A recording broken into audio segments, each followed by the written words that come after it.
Know the drill. I have no idea what I'm doing. And we're back. So, today's guest is Sohrab. He is a returning guest. Come over here. Hello. Oh, hello. It's 10 in the morning. It's early.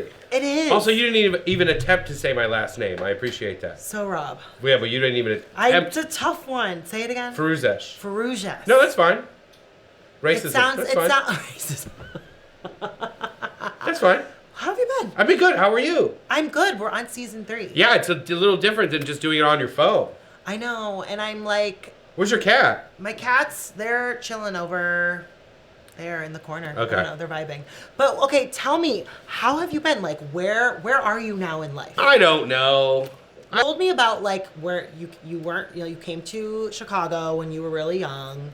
Like, Yeah. And then you started kind of working in the comedic scene. I have a special coming out. Probably by the time this airs. Right, you had your special. We haven't named it yet, so I don't know what it's called. We'll put the name on the bottom. Are you excited? I am excited. How was it filming that? It was stressful. Selling the tickets is the worst part. I know. I felt so bad because like I was going to come and be. It's fine. But we were sold out anyway. We were sold out anyway. I'm so happy. But selling the tickets was the worst part. Oh. Everything after that was fun. Because it was at Zanies, right? It was at Zanies. They originally wanted me to do it somewhere smaller, and I said no. I said I want to do it at Zanies because of I'm Persian. I'm very dramatic.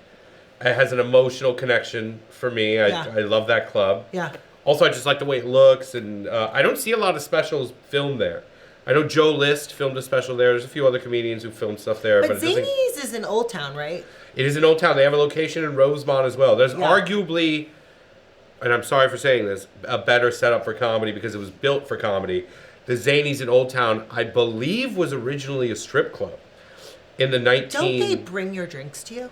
Yeah, almost every comedy. I love when they bring your drinks to you. Unless you go to like England or like Ireland, like you have to go and get your drinks. I have not been to, so I've never been to the Laugh Factory, and I went now, and I love that place. Please don't because I should have. I'm 30. I understand. And you live right next to it. I do. I've lived next to it for years. You're like a 10 minute. years. Yeah, you're a 10-minute walk. 10 years I've lived, and I have not been to one. But I finally went to one, and they bring you your drinks. Yeah, but it's cocktail service style. Yeah. And I felt so like SNL-y. I went upstairs. Yeah. All the comedians were just like chilling. Did you pay for tickets? No, I got in for free because good. I think I was gonna say you should just drop my name. You would have gotten in. Oh, well, VIP over here. No, we went in. I think it was like a free show or something. I don't remember, but or maybe I did. I don't remember. But it was freezing cold. It was a great day though, and I was upstairs and like in the mezzanine in the balcony. Yes, yeah. And it's so interesting because like when you're outside of the Laugh Factory, you don't feel like it's gonna be that big. Yeah, it's got an ass on it. It's got a dong. It's got a fucking ass on it. It's got a little it's cute. But what is like you think like your favorite like places you have performed? There's a club in Madison, Wisconsin, which is gonna sound crazy. Because I say this and people are like, really? There's a club in Madison, Wisconsin called Comedy on State that is engineered to be the greatest comedy club in the world. I don't know how they do things.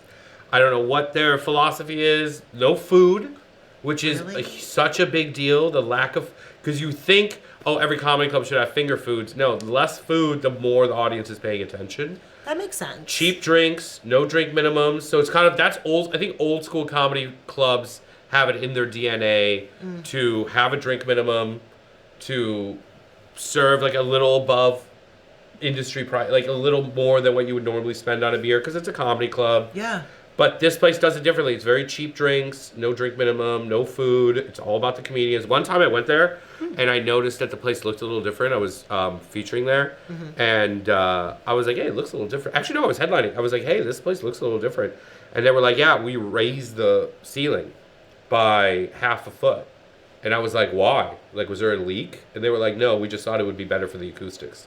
So they just spent tens of thousands, hundreds of thousands of dollars possibly just to raise their ceiling by a couple inches just because they knew that the acoustics would be better. That's how much they love. But I feel like I will say Laugh Factory had good acoustics. They do, but that's one of those things where Chicago, the charm in a lot of the Chicago clubs is that there's spaces that weren't initially intended for stand-up that have now become used for stand-up. Well, because Laugh Factory was originally a theater. It was a theater that was the Lakeview Theater that became the Laugh Factory. Well, it's interesting you say that because I've thought about this. Yeah.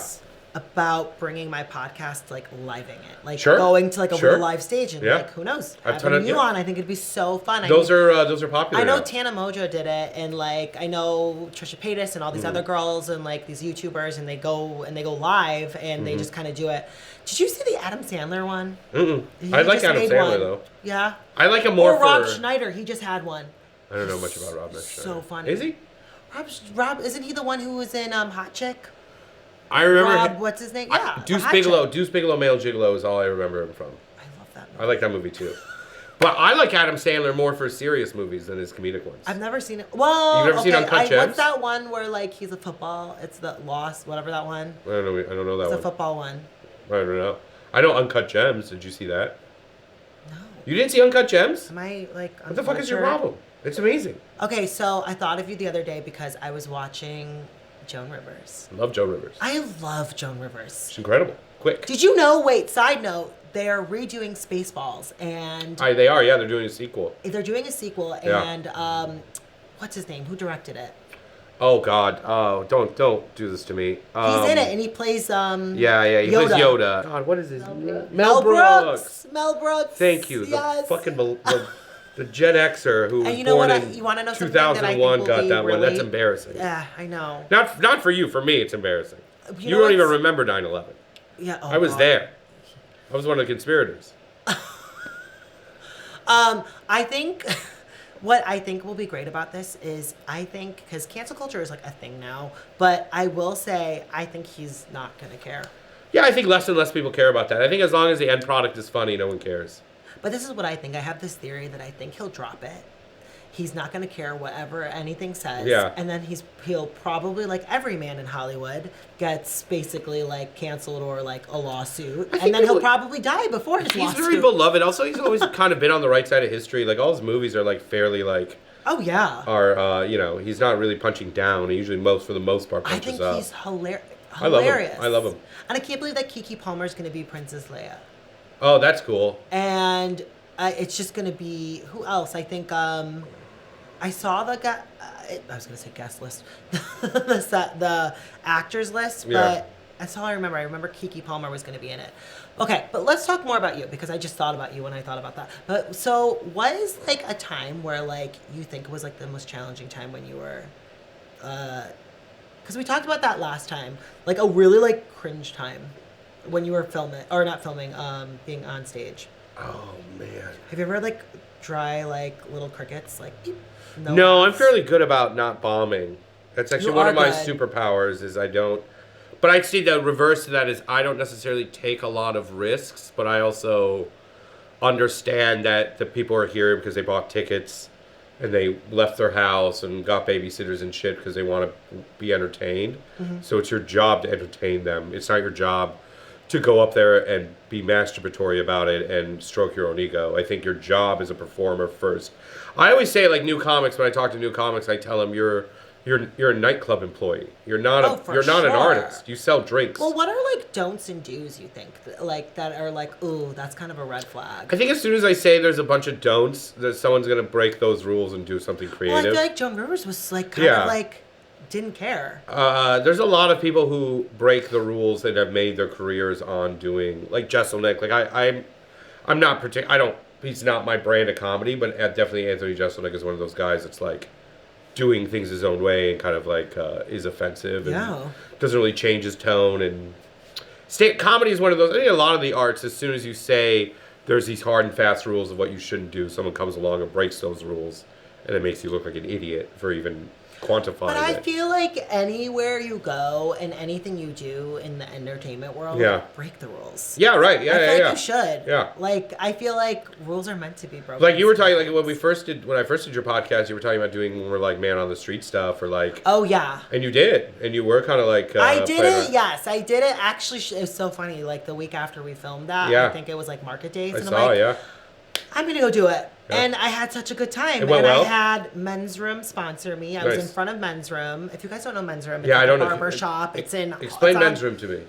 Well, it's so fun fact, I used to do hair, so I was a barber in men's room on Halsted, and I was the only girl there that worked. It was very fun. And then I left to go do this, but long story short, they were always so kind and nice to me. It's a barber shop? It's a barber shop, but it's also like... I thought it was like a sex club. It is. It's like a sex shop. Oh, okay. But in the back, it's a barber shop. Okay, can I say something as a straight guy? I can't tell the difference between a gay business sometimes on Halsted or a sex club. Or a sex club. Oh, yeah. Because some of them I'm just like... That's like... Is this a clothing shop or a sex club? There's like a sex shop right next to the preschool the other day. So I'm not crazy for thinking some of them are... No, like you can go in there and get a shirt. It's either like smoke shops or like dildos. That's kind of what's trending right now. Are the smoke shops also sex clubs? No, I think they're just like... I don't know. I feel like every time I'm walking... Well, because I live Why haven't straight people cracked this business model? You know what Why aren't straight people setting up sex clubs? You know what I find so funny is that Chicago is like so weirdly like... Okay, I guess segregated when it comes to like streetwise. This sounds wild. You got the straights in Wrigley. Okay. And then literally a street down, you have all the cute gays. Okay. And then literally the street down where we're on, it's like all the family. But it is literally within a street. And then on Andersonville, you have all the... And I know this. Older gays. You have the old daddies. You have the old daddies. You have like... I know this. It's interesting. I feel like... Okay, so I used to bartend. I've lived many lives, kids. And I bartended at an Alabama bar. I've told you this. Yeah, you've told me this. The stories that I could tell you. I mean, but you bartend too at a gay bar. It became a gay bar. You know, it interests me when you. Also, I really don't work there. You always say that, like you're always like, it's a gay. I'm like, it's not like it is. I guess it's not really. Not really. Well, our clientele is. Your clientele is queer. Yeah. I think it's. So what does that make us? Everybody. Yeah, just I kind think of they should just say everybody. Yeah. It sounds counterculture. Cuter. Because I think when I think of a gay bar, I think of like on Halsted. Or like Andersonville. Fair. That I don't see like the street that you're on. That's not predominantly. I judge queer. it on when the chuds. I call them the chuds. Oh. When the chuds come in from out of town, and they come and there's two kinds. They're either clearly uncomfortable, or they're loving it. But I also feel like, and this is great because you're a comedian, the so straights, you probably go right for them. The ones that did you go for them then? I would say most of my interactions are the ones that didn't know that the clientele was queer and love it and are just older and they're new and they're like, fine. They probably think you're queer. Well, the gays can tell. The gays take one look at me and they're like, I'm dressed stupid. Gay. I'm not. No, straight. Yeah, because I'm not cool. I'm a fucking doofus. So they're like, he's not fucking. You're the nicest guy ever. But the Sohrab and I go back. We do go back. We go back. I did have the last shitty interaction I had is I was there and it was like it was like a Cubs thing and there were all these people in from, it's always St. Louis. It's always the worst when they're from St. Louis. And they always stay at the cheap hotel across the street. And it was like a guy and his son, and the son was cool. The son was like in his early 20s, and he could tell that the clientele was queer, and he was being cool about it. The dad could not get over it. He was eyeballing everybody. He kept like, every time someone would come in, he'd like let out a fucking sigh or be like, ugh. And eventually, I heard him audibly go. Did you say something? A couple, I hope you said something. One of our regulars came in, and he goes, I swear to God, I heard him. He goes, there goes another one. And I stopped everything, and I was like, see ya. Well, I was like, who's they? I was like, do you care to tell me? Well, I was like, say it out loud. Trans women and gays and LGBTQs. I was like, say it out loud. For each other. If you're this upset about it, say it out loud. I was like, who do you think they is? Like, who? I feel like you're trying to say something. Could you just say it out loud? And he was like, well, I just mean you guys are busy. And I'm like, yeah, but you're implying that we have a certain clientele. Were you serving him? I was bartending, so I was like, his son was mortified. His son was like, Dad, shut the fuck up. Yeah. And then his son left. How old was his son? His son was like in his early 20s. Cool enough to know. Was he hot? He was a good looking dude. He was like, you would have loved him. He was a good looking dude. I would have been like, hi. That's the ultimate revenge. Fun fact, I can't get pregnant. Heard recently, I don't know if we talked about this last time, there's less and less lesbian bars in the United States. No, Dorothy's just opened. One of my queer gay friends told me it's...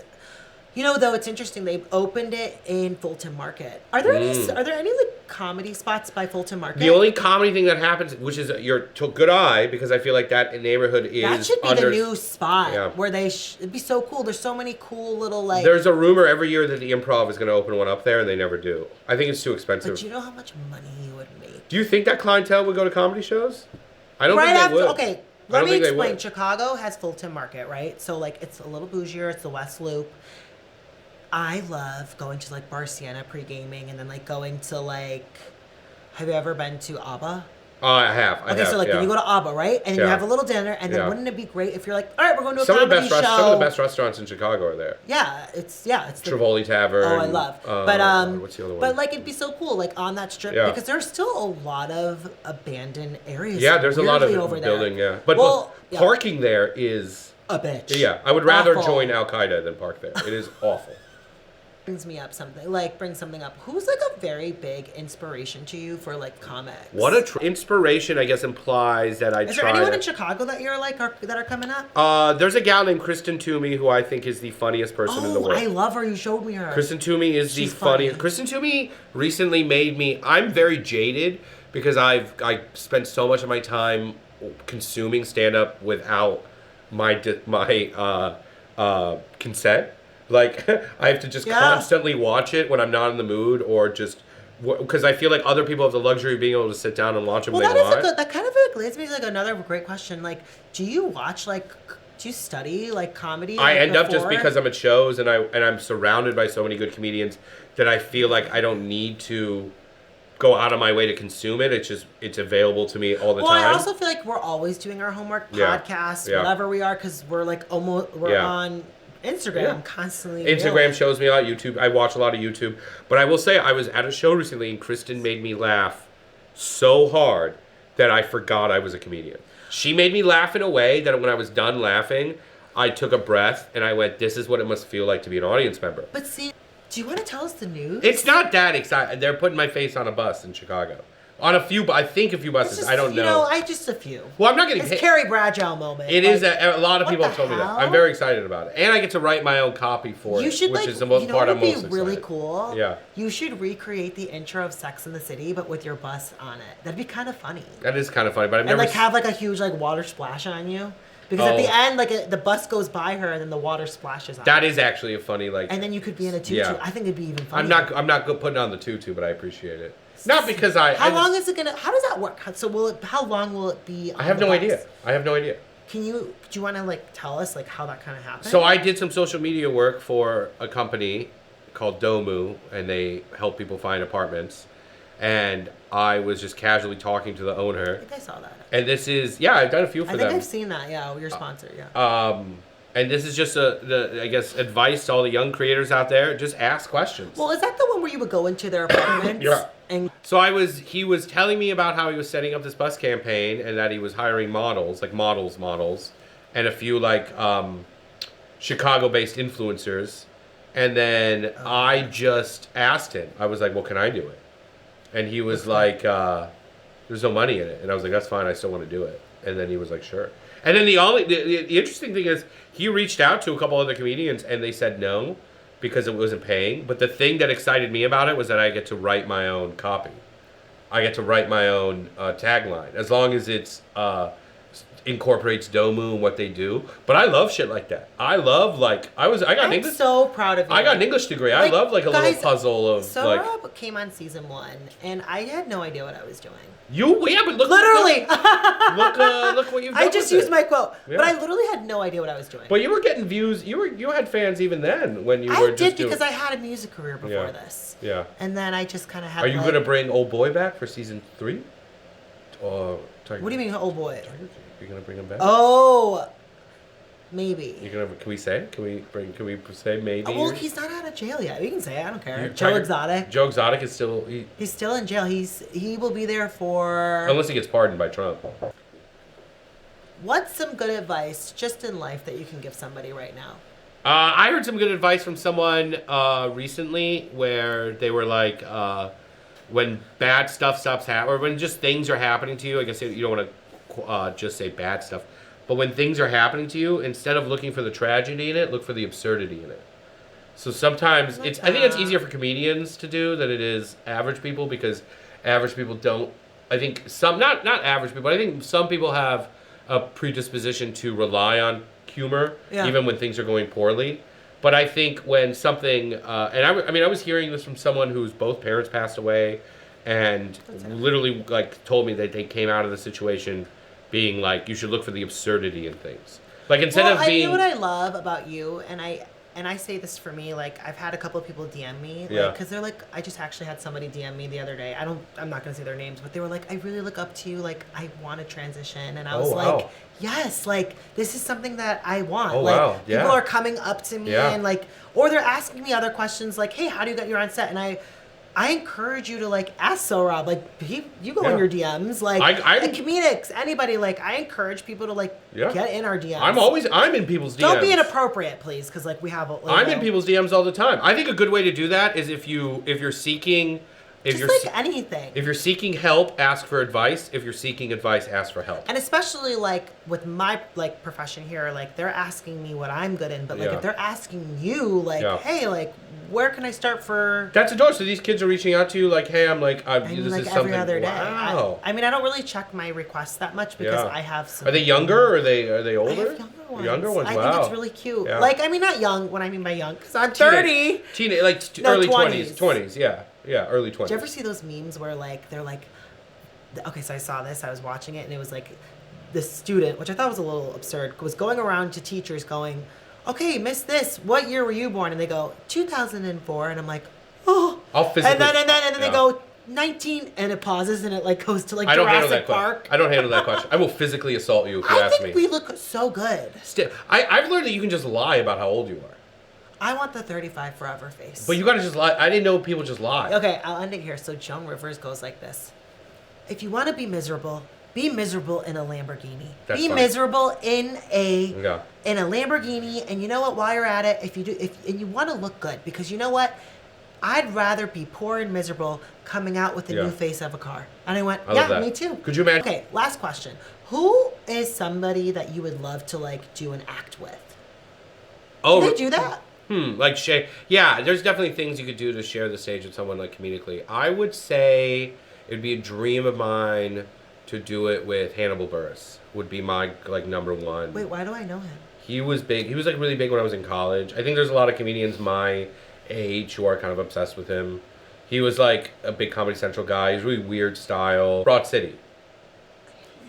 He was the cool. He was the black dude in Broad City. That's he's from Chicago, isn't he? Hannibal Buress is from Chicago. That's yes. Yeah. Like, dude, I was like, that sounds so familiar. Yeah. He's what's his name in the show? I don't know. I didn't watch much of Broad City. I want them to remake it. They will. I want to see where Abby and Alana are now. The trajectory they're on, they're going to remake it. I feel like Alana has a kid. Yeah. Or Abby has a kid. I'd also would like to share the screen or the stage with someone who's a serious actor that can do comedy. I would love to see you in something serious. I'd love to be like, I want to see you in like a serious for a second. Hey, I'm trying. Like a series or like... If anyone's watching it'd be really interesting to see that, because I really love an artist, not only, or an artist, whatever, actor, comedian, that is like a double, triple threat. Because like you kill it. I mean, we were talking about Adam Sandler earlier. I mean, Uncut Gems is so... Watch Uncut Gems. I would do acting. Watch Uncut Gems. I would do, though, if I did acting, I would be like the stereotypical like tranny drag. Jesus. I'd be like, all right, as long as you're giving me money, I'm cool with it. Like, I liked Euphoria. Like, I'd be like a character that's like, but you know what? It's so funny. I had an interview with a trans woman. She was this supermodel in Australia. She's super cool. And she goes, yeah, they always kill us. They always make us whores. And they always like degenerate. I go, yeah, we got to change that. Yeah. I think But I think most of I don't know much about that world, but I did watch an interview with, because there's two gals that are so funny.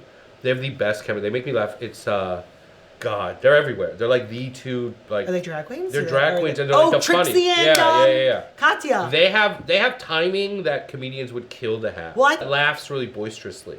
Katya. Yeah, she's incredible. Like the little Russian woman. She's just so one of the funniest. But I watched an interview with her that kind of blew my mind about that world, where she was like, drag queens have gotten away from being funny, and they're more into the pageantry now. And I think the thing about drag now, and I have actually a couple of drag queens coming on, is and I think a lot of girls would agree now, is I think with drag culture and being funny, I'm stuck in like the 80s and 90s drag. I think that's in early 2000s probably. Now I'm like, you guys all look the same. Well, I know. I just also know so many hilarious trans comedians that I'm like, so funny. That I feel like that what they're setting everything up for is to have trans comedians be like the comedic relief in a lot of things. Which I would think, do. Which I think would get away from the whole, I would do that in a heartbeat. Like, if I was in an Yeah. Emily in Paris situation, like, and I was the funny friend, totally.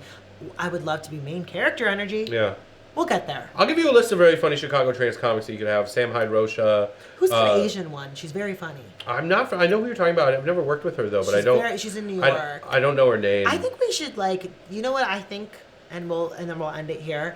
I think you and I should do a street like thing one day. I'd love to. I love man on the street I think we should do like a man on the street like this summer for like Pride. I'd also give I would, and I'm only saying this because I think I'll give you a list of trans comics that I think you'd work really well with because I think that's better. Yeah, but that's better representation. You're fabulous. All right, well we'll end it here. No, we'll do it. I'd love to do that. No, I think we should. I think it'd be funny, or like whatever, or a baseball game or something like. The baseball game I think would work well too.